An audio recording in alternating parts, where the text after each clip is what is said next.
Now we're going to go to this story up on summit.news because the Groyper war on Conservative Inc. is continuing. Dan Crenshaw suggests criticism of Israel is not protected under the First Amendment. Of course, we've had many of these Zoomers engaging in this Groyper war by attending events which they assert are being controlled by Conservative Inc., Turning Point USA events, and in this instance, an event attended by Congressman Dan Crenshaw, who was asked about federal laws that demand contractors in America sign a pledge they will not boycott Israel.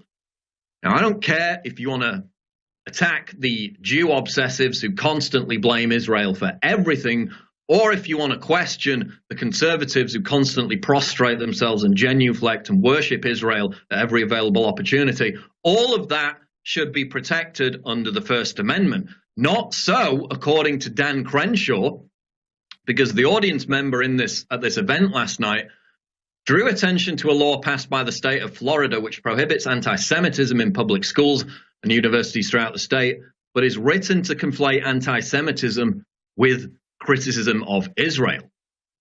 And this is the clip right now of the question, and just wait and hear what Crenshaw's response was. Let's roll the clip. The state of Florida has also passed a law outlawing the mere criticism of Israel. Representative Crenshaw, on May 9th of this year, similar legislation was even attempted at the federal level when the House Appropriations Committee sought to amend a routine government funding bill to allow federal agencies to compel contractors to promise not to boycott Israel as a requirement of maintaining their relationship with the U.S. government.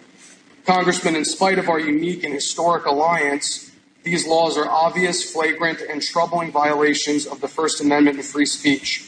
Given that when you entered office, you swore to protect and defend the Constitution of the United States, my question is this: will you honor your oath and denounce these laws here, now, and forever, or do you agree with Governor DeSantis and Governor Abbott that the First Amendment should only apply to Americans who support Israel?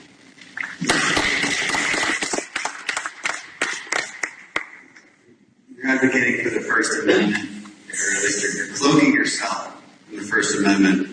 I wouldn't presume my intentions. I wouldn't presume my intentions. I will, because I know who you guys are. And here's the problem with the BDS movement. When you create a movement, I'm not advocating for the BDS movement, divest and sanction one Jewish state just because they are the one Jewish state, there is a deep problem with that. That is anti-Semitism manifest. It's your right as an American. So they have Dan Crenshaw again basically not answering the question, which was about the First Amendment. It wasn't about the BDS movement. Now, you should be able to ask questions about the $38 billion in military aid to Israel and why Conservative Inc. continues to genuflect and put, in many cases, Israel first and not America first, without them immediately resorting to the racism charge. This is why these Groypers are getting a lot of traction on social media with these kind of clips, because the questions are not being answered and they're just immediately being called racist. If you adopt the tactics of the left to shut down debate, to shut down conversation, you're going to look inconsistent, you're going to look hypocritical. It's similar to a question about, migration and refugees coming into Europe or America. Imagine, a conservative asked the question, is there an issue with allowing millions of people in from countries that don't respect women, that have substandard human rights records, that have big problems with sexual assault and violent crime? Is there a problem with importing millions of those people into the West without them being properly integrated? And then the leftist up on stage just immediately reacts by saying, shut up, racist, refugees welcome. That's the equivalent of what Crenshaw and his ilk are doing by immediately jumping to this anti-Semitism label when the question wasn't about anti-Semitism. It wasn't directly about the BDS movement. It was about the First Amendment. And I don't think corporations, companies in America should have to sign a pledge under federal law that they have to be loyal to any country, doesn't matter which country it is, and not do business with them. I think that is an imposition on the First Amendment, and it is a free speech issue. So just immediately trying to shut down the people who ask it by calling them racist and anti-Semites, doesn't address the question. And it means, whichever side of this you fall on, this Groyper war that they're calling it against Conservative Inc.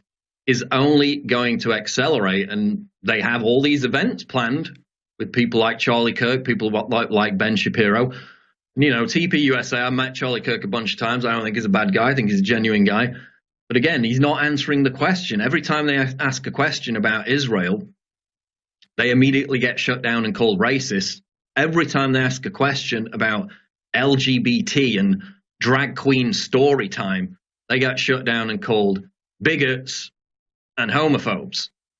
They're adopting the tactics of the left to shut down debate within these conferences, within these events that are supposed to be entirely based around free speech and everyone having an equal conversation. So the optics don't look very good for them, for Conservative Inc., and this is only going to continue, and we'll continue to track it.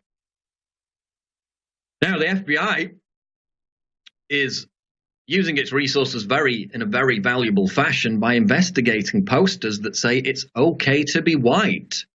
We have a case now, of course. This was the very question of whether it requires any investigation or not is very much up in the air, given we know the origin of it. It's a 4chan troll to bait leftists and the media into suggesting that it's not okay to be white, therefore exposing them as the actual racist. But now the FBI is investigating it's okay to be white posters after the hate-filled flyers were posted around the campus of Western Connecticut State University. So they've basically identified the individual, I think, and now it's the subject of an FBI investigation, complete and total waste of resources. It's literally a troll to trigger you into furthering this moral panic, and you keep falling for it.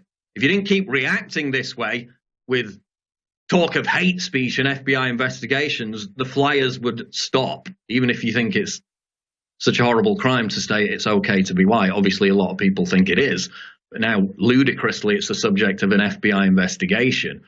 Meanwhile, MRC TV reports populist left YouTuber mystified by the sight of farms. This was Kyle Kalinske, Secular Talk, who is with the Young Turks Network, who's actually the best one out of the Young Turks. He actually supports free speech and usually has very sober, rational conversations with people.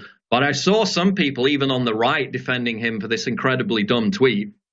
He tweeted out, he was on an airplane, he took a picture out the window, he said, "This is land by the Colorado-Kansas border from a plane. Pretty cool, I have no idea why it looks like this." The picture is of farms. So you have this urban liberal elitist who says, by his own admission, he rarely travels, he doesn't fly, lives in the urban sprawl of New York or wherever he lives, literally seeing farms out the window of an airplane and not knowing what they are. Then he tried to come back and say, "Oh, I was just talking about the colors. Of course I know what farming is." No, just take the L, Kalinske. Take the L. It was a sick burn. You did get owned, and it did shine a light on the fact that flyover country, this meme, or this cliche as some people would call it, is in fact very real. You do have a lot of urban liberal elitists, who, by the way, his pinned tweet as of a couple of days ago was literally about the Green New Deal, talking about policies that will literally reshape and in many cases eviscerate the living standards of people living in these farming communities, tweeting out the window of a plane, literally not even recognizing what a farm looks like. That's going to wrap it up. War Room is coming up next.